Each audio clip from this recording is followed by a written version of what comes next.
Assalamualaikum warahmatullahi wabarakatuh.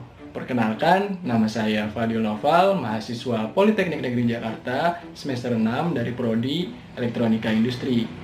Nah, sebelum video ini dimulai, gue pengen nanya nih, sebagai anak muda, kalian pasti pernah lah ya pergi ke mall, baik itu sekedar jalan-jalan bareng teman, flexing-flexing, atau nonton lah ya sama doi. Nah, gue yakin juga kalian pasti pernah yang namanya naik lift. Tapi tahu nggak sih kalian di balik cara kerja lift yang kelihatannya sederhana, cuman naik atau turun, itu ternyata banyak banget ketentuan dan syarat-syarat yang harus dipenuhi agar keselamatan dan kesehatan penggunanya dapat terjaga. Nah, salah satunya diatur dalam Pernaker nomor 3 tahun 1999 tentang syarat-syarat keselamatan dan kesehatan kerja lift untuk pengangkutan orang dan barang. Nah, jadi pada video ini gua pengen ngebahas tentang Permenaker nomor 3 tahun 1999 ini. Mau tahu lebih lanjut, mau tahu selengkapnya? Langsung nonton video ini sampai habis ya.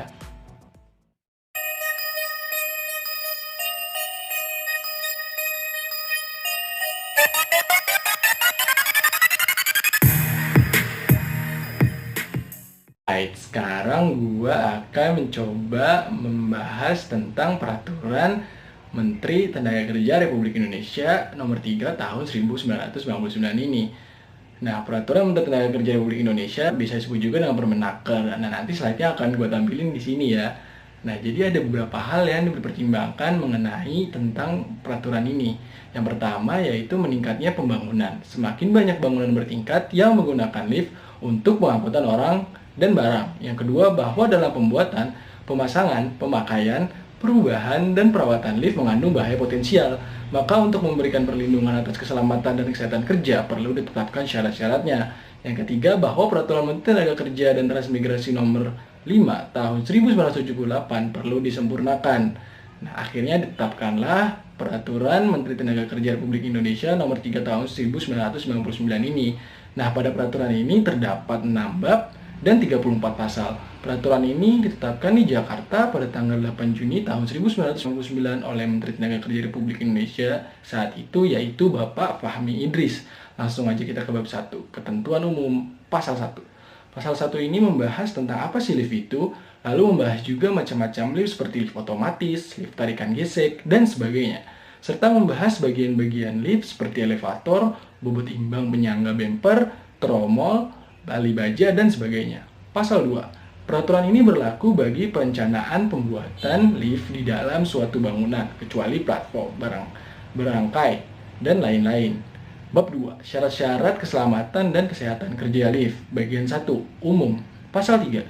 Pasal 3 ini membahas tentang kapasitas angkut yang harus dicantumkan dan dipasang dalam kereta serta dinyatakan dalam jumlah orang dan atau jumlah bobot muatan yang diangkat dalam satuan kilogram, serta harus sesuai dengan kapasitas angkut yang dinyatakan dalam izin pemakaian lift.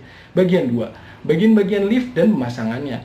Pasal 4. Pasal 4 ini membahas tentang ketentuan bagian-bagian lift seperti harus kuat, tidak cacat, aman, dan memenuhi syarat-syarat keselamatan dan kesehatan kerja yang diatur dalam pasal 5 sampai dengan pasal 23 pada peraturan ini.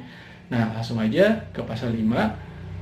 Nah, paragraf 1, mesin dan kamar mesin. Pasal 5 dan pasal 6.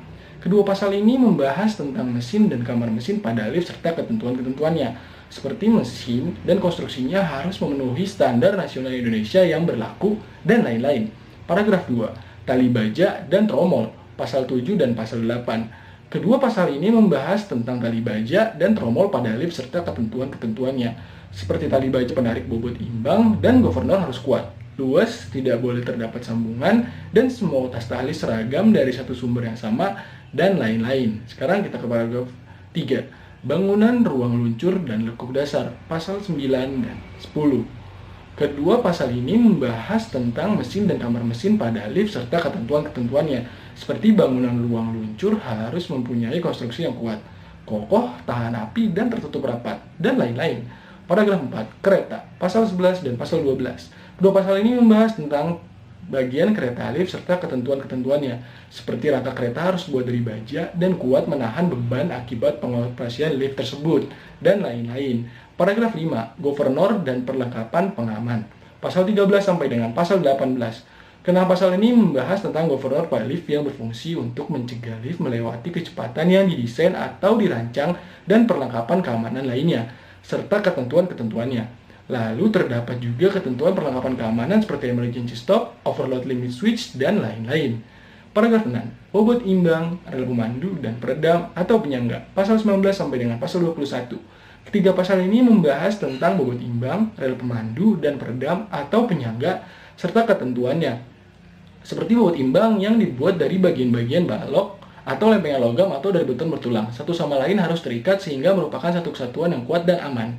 Paragraf 7. Instalasi listrik. Pasal 22 dan pasal 23. Kedua pasal ini membahas tentang instalasi listrik dan ketentuan-ketentuannya, seperti rangkaian pengaman dan pelayanan listrik harus sesuai dengan peraturan umum instalasi listrik atau PUIL yang berlaku pada saat itu. Nah, sekarang lanjut aja kita ke pasal 24. Nah, di pasal 24 ini terdapat pada bab 3, pembuatan, pemasangan, perbaikan, perawatan, dan perubahan lift. Pasal 24 sampai dengan pasal 29.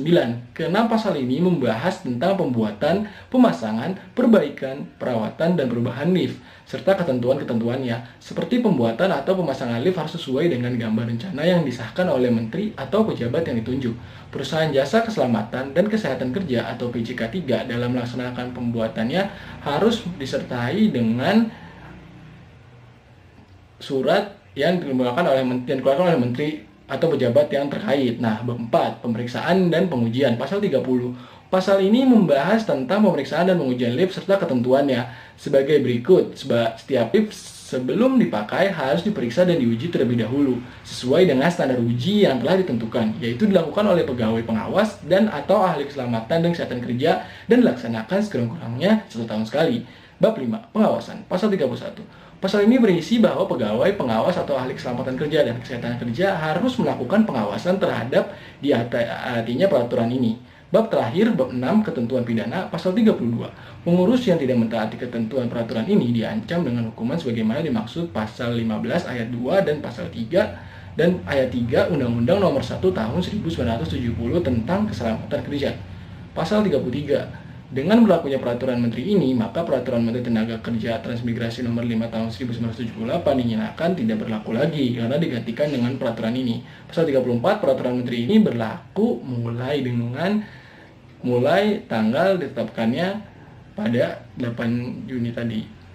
Nah, seiring berjalan waktu dan kemajuan teknologi, akhirnya Menteri Ketenagakerjaan menerbitkan peraturan Menteri Ketenagakerjaan Nomor 32 Tahun 2015 tentang perubahan atas peraturan Menteri Tenaga Nomor 3 Tahun 1999 ini, yang mulai berlaku sejak 20 Oktober 2015 sebagai pengaturan lanjutan secara khusus mengenai perubahan atas peraturan sebelumnya, yaitu peraturan Menteri Tenaga Nomor 3 Tahun 1999. Nah, sekarang kita jadi tahu kan, ternyata banyak banget tuh aturan-aturan, ketentuan-ketentuan, syarat-syarat yang harus dipenuhi hingga akhirnya lift itu bisa beroperasi. Dan ternyata nggak semudah yang kita lihat ya. Nah, sekian penjelasan dari saya. Semoga bermanfaat dan semoga bisa mengerti juga untuk para audiens. Terima kasih sudah menonton. Assalamualaikum warahmatullahi wabarakatuh.